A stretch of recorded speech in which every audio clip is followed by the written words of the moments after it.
Ever wondered why beta blockers don't work the same way in every patient, or why some antihypertensive drugs suddenly lose efficacy mid-treatment?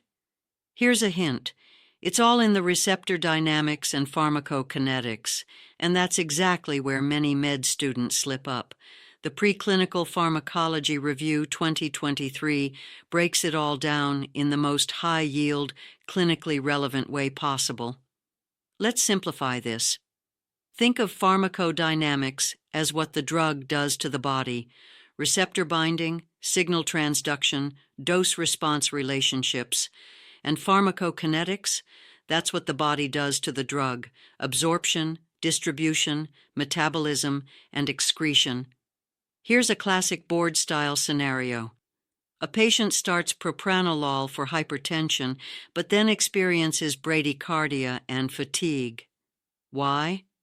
Because propranolol is a non-selective beta blocker, affecting both V1 and B2 receptors. That's where understanding receptor selectivity becomes critical. This review doesn't just throw definitions at you, it connects mechanisms with clinical outcomes. You'll get visual breakdowns of first-pass metabolism, hepatic enzyme interactions, time concentration curves, and even the tricky stuff, like zero versus first-order kinetics.